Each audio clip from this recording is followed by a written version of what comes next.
little bit of sport now. FIFA executives are meeting in Zurich to elect a new president to replace Sepp Blatter.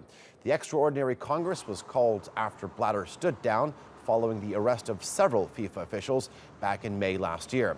The 5 candidates, Sheikh Salman, Prince Ali, Gianni Infantino, Jerome Champagne, and Toke Sekwale, have all been campaigning in the Swiss city for days. 207 member associations are eligible to vote, and ballot will be held in secret. Semra Hunter is in Zurich ahead of these elections.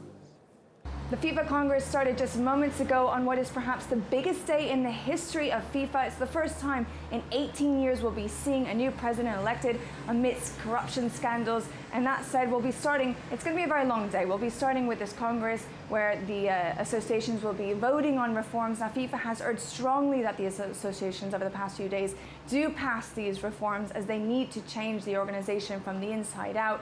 After that meeting and these reforms are passed, then they will move on to the big news of the day, which is, of course, the presidential election.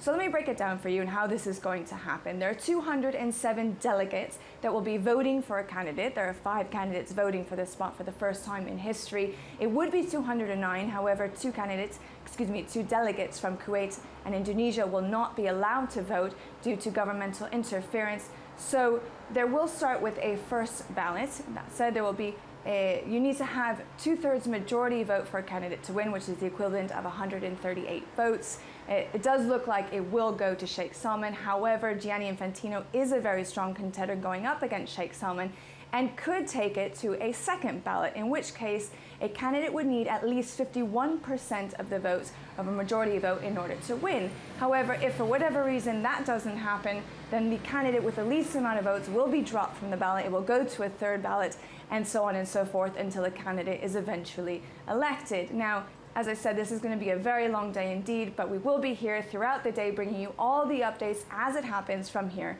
in Zurich.